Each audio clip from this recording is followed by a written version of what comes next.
So, picture this, it's 3 in the morning, the kind of 3 a.m. where the world feels like it's holding its breath. The streetlights outside are doing that weird flicker thing they only do when nobody's watching. And there I am, standing in the checkout line at a 24-hour Walmart that time forgot. I'm wearing a full hazmat suit, not the cheap Halloween costume kind. I'm talking industrial grade. The kind with the respirator mask and the thick rubber gloves that make your hands sweat just looking at them. In my cart, 3 gallons of industrial-strength bleach, the heavy stuff. The kind that comes with warning labels that look like they were designed by someone who genuinely wants you to survive the experience. And I realize, too late, that the security cameras are all pointed at me, every single one. I can practically feel the lens zooming in. The night shift cashier, she hasn't blinked in 45 seconds. Her name tag says Darlene, and Darlene looks like she's mentally rehearsing her statement to the police. Now let me back up, because context is everything, and I need you to understand that I am not, I repeat, I am not a criminal. I'm just a guy who made a series of increasingly desperate decisions that led to what I can only describe as the single most suspicious shopping trip in the history of retail. My name is Jake, I'm 26, I work the night shift at a data center. The kind of job where you stare at blinking lights for 8 hours and question every life choice that brought you there. And 3 nights ago, my life changed. I got home from work. It was around 2:30 in the morning. I unlock my apartment door, I step inside, and something moves fast, low to the ground. A blur of orange and terror that shoots across my living room and vanishes under the couch. Now, I don't own a cat. I have never owned a cat. I am allergic to cats. My eyes swell shut. I sneeze like a cartoon character. So when I see a cat in my apartment at 2:30 in the morning, my brain does that thing where it refuses to process the information. I stand there in the dark, staring at the couch, wondering if the data center finally broke me, and then, I hear it, the scratching, not just normal cat scratching. This is frantic, desperate, the sound of something suffering. So I get down on my hands and knees, I peer under the couch, and I see him. He's orange, he's skinny, he's missing patches of fur, and he is absolutely covered in fleas. I'm talking biblical plague levels. The kind of infestation where the fleas have fleas, where you can see them moving in waves across his skin like some kind of living nightmare. And here's the thing, he's not hissing, he's not running, he's just looking at me with these eyes. These big green eyes that say, I know this is bad, I know I'm a mess, but please, don't make me go back out there. I found out later that my roommate Marcus had found him in the parking lot that afternoon. He'd left the balcony door open. The cat had wandered in, and Marcus, being Marcus, had gone to his girlfriend's place for the night without mentioning a word to me. No text, no note, just a cat. A cat with a flea problem that could qualify as a biological weapon. So there I am, 2:45 in the morning, staring at this cat, and I make a decision. I'm going to save him. I'm not going to throw him out into the night. I'm not going to wait until morning. I'm going to fix this. Tonight, I pull out my phone. I search how to get rid of fleas in apartment immediately. And I find this Reddit post. This incredibly detailed guide from someone who apparently fought a flea war and lived to tell the tale. And the post says, you need to act fast. Fleas can lay 50 eggs a day. They can infest your entire apartment in 72 hours. They can live in your carpet, your furniture, your clothes. If you don't nuke them immediately, you're looking at weeks of chemical warfare. The post recommends bleach, lots of it. For washing floors, for cleaning surfaces, for anything the cat touched. It recommends a hazmat suit because, and I quote, you will get fleas on you, and once they're on you they will never leave. So I look at the time, it's 3 a.m. The only place open is Walmart, and I think, okay, I'll be quick, in and out. Nobody's going to be there, it's the middle of the night. I'll grab what I need, I'll save this cat, and by morning everything will be fine. I grab my keys. I drive to Walmart, and I don't think about how I look, I don't think about the optics. I'm in problem-solving mode, I'm on a mission. I find the hazmat suit in the hardware section. It's hanging there like it's waiting for me.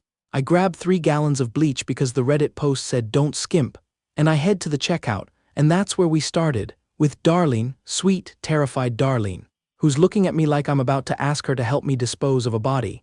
She scans the hazmat suit, beep. She scans the first gallon of bleach, beep, the second, beep, the third, beep, and then she stops, she looks up at me, and she says, in this voice that's trying very hard to be casual, doing some cleaning, and I realize, I have not thought this through. I realize that a man in a full hazmat suit buying 3 gallons of bleach at 3 in the morning looks exactly like someone who has just committed a very specific type of crime and is now trying to erase all evidence of said crime. I try to explain, I really do, I say, it's for fleas, I found a cat, he's infested, I'm trying to save him. But I'm wearing a respirator mask, so what comes out is this muffled, mechanical-sounding garble that makes me sound like a serial robot. Darlene nods, but her eyes are scanning the store for the panic button. She bags my items. She hands me the receipt, and as I'm leaving I hear her pick up the phone. I don't hear what she says, but I hear the tone. That particular tone people use when they're reporting something to someone in authority. I drive home, fast, not because I'm guilty of anything, but because I'm now convinced that the police are going to show up at any moment. I get to my apartment, I suit up, I start the cleaning process. I'm bleaching floors, I'm bleaching counters, I'm washing every piece of fabric I own. The cat, who I've now named Pumpkin, is watching me from a safe distance with an expression that I can only describe as deeply concerned. And then the knock comes. It's loud, authoritative, the kind of knock that says we know you're in there and we have questions. I freeze, I'm in full hazmat gear. My apartment smells like a swimming pool. I've got bleach in my hair, which I now realize is a problem because bleach and hair are not friends. And there's a knock at the door that can only mean one thing. I open it. Standing there are 2 police officers, and behind them is Marcus, my roommate, who apparently came home early from his girlfriend's place, who walked into our apartment, who smelled the bleach, who saw the hazmat suit crumpled in the corner, who noticed that I was acting extremely suspicious and erratic, and who, in his infinite wisdom, had called the police to report a potential homicide. The officer in front, let's call him Officer Bradley, looks at me. He looks past me into the apartment. He sees the bleach-stained floors. He sees the industrial cleaning supplies. He sees the hazmat suit, and he says in this very careful, very measured voice, "Sir, we received a call about suspicious activity. Can you explain what's going on here?" And I really try. I start telling him about Pumpkin, about the fleas, about the Reddit post. But I'm still wearing the respirator mask because I forgot I had it on. So once again, I sound like a malfunctioning cyborg confessing to a crime I didn't commit. Officer Bradley holds up his hand. He says, "Sir, could you remove the mask, please?" I do. And I immediately start sneezing, because I'm allergic to cats, and Pumpkin has chosen this exact moment to rub against my leg. I'm sneezing, I'm crying, I'm trying to explain about fleas and Reddit and 3 a.m. Walmart trips, and I can see the officers exchanging looks that say, this guy is either innocent or the best actor we've ever encountered.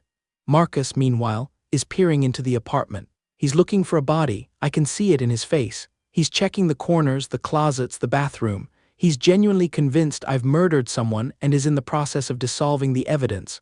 And then, Pumpkin walks out. This scruffy, patchy, flea-ridden orange cat. He strolls right up to Officer Bradley. He rubs against his leg. He purrs loudly like a motorboat. Officer Bradley looks down. He looks at the cat. He looks at me. He looks at the bleach. And something clicks. He says, "Wait, is this about a cat?" I nod. I'm still sneezing. My eyes are swelling shut. I probably look like I've been crying for hours, which, to be fair, I have, but for entirely different reasons. Marcus steps forward. He looks at Pumpkin. He looks at me. And he says in this tiny, embarrassed voice, You were cleaning because of the cat." I manage to wheeze out, "You didn't tell me about the cat." And Marcus just stands there, processing, realizing that he called the police on his roommate for committing animal rescue. Officer Bradley starts laughing, not in a mean way. In the way you laugh when you've just spent 30 minutes preparing for a murder investigation and it turns out to be a flea emergency. His partner is chuckling too. They ask if they can pet Pumpkin. They ask about his story. They take pictures, because apparently this is going to be the funniest story at the precinct for months. But here's where it gets worse. Because while we're all standing there, laughing, processing the absurdity of the situation, I realize something. My phone is buzzing constantly. I check it, and I see that I'm trending on Reddit. Someone, and I have my suspicions about who, posted a picture of me in Walmart, the hazmat suit, the bleach, the terrified cashier. The caption reads, "This guy at Walmart at 3 a.m. looks like he's about to star in a true crime documentary." The post has 12,000 upvotes. The comments are a mixture of horror and fascination. People are analyzing my posture. They're zooming in on the bleach bottles. They're creating entire backstories about what I must have done. There's a whole thread about whether Darlene survived. And now the police are involved. My face is all over the internet, and I have a cat I'm allergic to sleeping on my pillow. But wait, because the story isn't over. The next morning I wake up to a knock at the door. I'm expecting more police. I'm expecting a social media mob. I'm expecting, I don't know, a Netflix documentary crew. Instead, it's a woman. She's holding a carrier. She's wearing a shirt that says Feral Cat Rescue, and she introduces herself as Sarah. She says she saw the Reddit post, she saw the police involvement, she did some digging, and she found out that Pumpkin wasn't just a random stray. Pumpkin, it turns out, had an owner, an elderly woman who lived 3 blocks away. She'd passed away 2 weeks ago, alone, in her apartment, and Pumpkin had been trapped in there with her for days. He'd finally escaped through a window. He'd been wandering the streets, starving, infested, waiting for someone to notice him. Sarah had been looking for him. She'd been checking shelters, posting flyers, calling vets, and then she saw the Reddit post, the orange cat in the background of a photo about a potential murder. She recognized him immediately. She sits down in my living room. She tells me about Pumpkin's owner. Her name was Elena. She was 83. She had no family, no close friends. She'd been a librarian for 40 years. She'd adopted Pumpkin from a shelter 5 years ago. He was her only companion. And as Sarah tells me this, I look at Pumpkin. He's cleaned up now. The fleas are gone. He's gained weight. He's sitting on my lap, purring, kneading my leg with paws that are no longer frantic and desperate. And I realize, I didn't just adopt a cat that night. I inherited a story, Elena's story. A story about a woman who lived alone, who loved books, who had a cat, who died without anyone knowing for days. A story that would have ended with Pumpkin starving in the streets or dying in a shelter if Marcus hadn't left that balcony door open. If I hadn't decided to go to Walmart at 3 in the morning. If Darlene hadn't been so terrified. If Marcus hadn't called the police. If someone hadn't posted that picture on Reddit. Sarah asks if I want to keep him. She says she can find another home, but she says it in a way that makes it clear she already knows the answer. I look at Pumpkin, he looks at me, and I think about Elena, about how she must have loved him, about how the last thing she did probably was make sure he had food and water, about how he waited for her, how he stayed in that apartment, confused, hungry, loyal to the end. And I say yes, I'll keep him, even though I'm allergic, even though my eyes swell up every morning. Even though I have to take 3 different medications just to function. Because some things are worth the sneezing, but here's the real twist, the one nobody saw coming. 3 weeks later, I get a letter. It's from a lawyer. I almost throw it away unopened, assuming it's about the Reddit post or the police visit or some bizarre legal fallout from buying too much bleach. I open it, and I read it, and I have to sit down. Elena left a will. A simple one. She didn't have much, but she had a small life insurance policy. And in her will, she specified that if anything happened to her, the money should go to whoever took care of Pumpkin, whoever gave him a home, whoever loved him next. The amount, $47,000. I read the letter 3 times, I checked the date, I checked the name, I call the lawyer to make sure it's not a mistake. It's not. Elena, who had no one, who died alone, who nobody noticed was gone for days, she planned for this. She planned for Pumpkin. She made sure that whoever found him, whoever saved him, would be taken care of.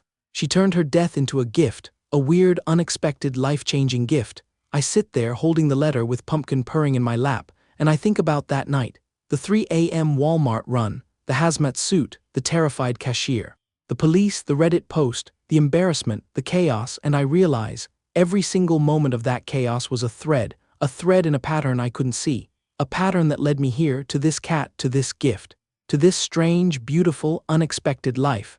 Marcus still tells the story at parties. He's learned to emphasize the part where he was a hero for calling the police. I let him have it. Darlene, I found out, got a small bonus from Walmart for alert response. She used it to adopt a cat of her own. Officer Bradley sends me Christmas cards. They always feature cats in police hats. And Pumpkin. Pumpkin is fat now, he's lazy. He sleeps on my keyboard when I'm trying to work. He knocks things off shelves for no reason. He's the most annoying, wonderful creature I've ever known. But here's the moral, the real one. The one that took me months to understand. We spend so much time trying to control our stories. We plan, we prepare, we try to make everything neat and logical. But life doesn't work that way. Life is messy. It's 3 a.m. Walmart trips in hazmat suits. It's terrified cashiers and confused police officers. It's Reddit posts that spiral out of control. It's finding a cat you never wanted and keeping him anyway. And sometimes the most suspicious-looking moments of our lives are actually the moments where we're being the most human, where we're acting on instinct, on compassion, on that strange impulse to help something even when it makes no logical sense. Elena didn't know me. She didn't know that her cat would wander into my apartment. She didn't know that her life insurance would change my life. But she trusted. She trusted that if someone loved Pumpkin enough to take him in, they deserved whatever she could give them. So if you're out there, If you're in your own 3 a.m. moment, if you're wearing your own metaphorical hazmat suit, doing something that looks absolutely insane to everyone watching, if you're following a Reddit post into chaos, if you're acting on compassion when logic says to walk away, keep going, because you never know what's on the other side. You never know who's watching. You never know what story you're actually in the middle of writing. Sometimes the thing that looks like a crime scene is actually a rescue mission. Sometimes the thing that looks like a disaster is actually a gift, wrapped in bleach and confusion, waiting for you to open it. And sometimes the cat you never wanted turns out to be the exact thing you needed. That's my story. That's my TIFU. I bought a hazmat suit and 3 gallons of bleach at 3 in the morning, and my roommate thought I was covering up a crime.